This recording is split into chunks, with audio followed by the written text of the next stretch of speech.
কে দিল রে লতার গাছে এত বড় কদু, আর কার ইশারায় মৌমাছিরা মৌচাকে দেয় মধু।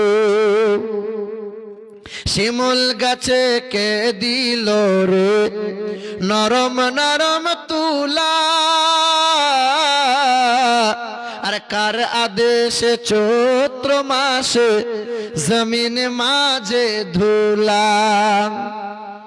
ঝিনুক মাঝে কে দিল রে মুক্তামণির হার, আর আখের ভিতর কে দিল রে রসে যে চমৎকার।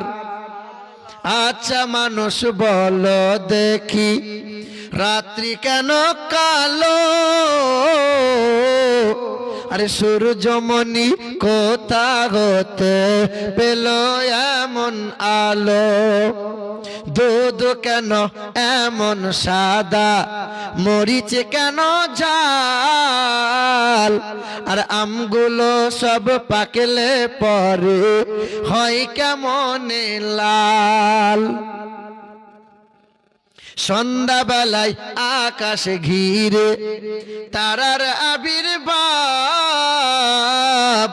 আর মিষ্ট জলে পণ্য কেন গাছের কচি ডাব।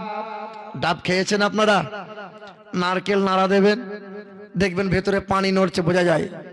আচ্ছা, ডাবটা যখন কাটবেন, কাটতে কাটতে কাটতে কাটতে নরম হয়েছে, যে একটু টিপবেন পিচুক করে দেখবেন পানি বেরিয়ে যায়, যায় কি যায় না? তারপরে দেখছেন পানি তো ফুল, তো পানি বেরোলে কোন দিক দিয়ে? আল্লাহ বলছেন আমার নিয়ামত হাওয়া দিয়া থাকে না।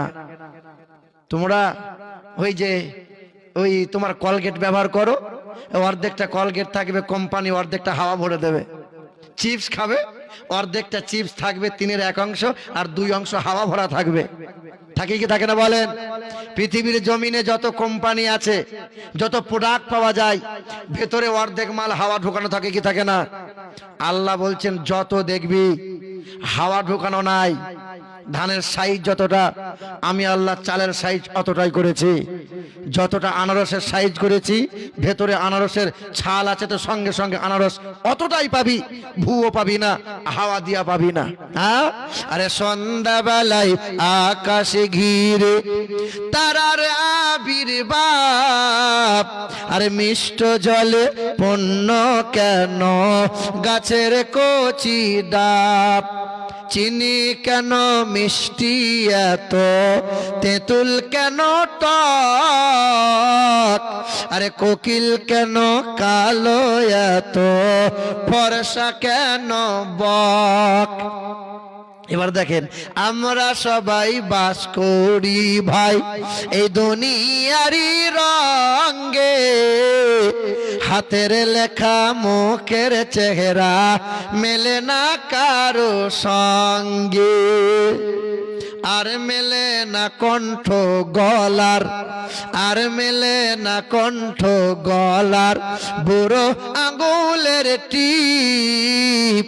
আর আল্লাহ তাআলা আছেন একজন, প্রমাণ হলো ঠিক। বলো লা ইলাহা, আরো জোরে লা ইলাহা ইল্লাল্লাহ, বলো লা ইলাহা ইল্লাল্লাহ, মুহাব্বতে লা ইলাহা ইল্লাল্লাহ, বলো লা ইলাহা ইল্লাল্লাহু মুহাম্মাদুর রাসূলুল্লাহ।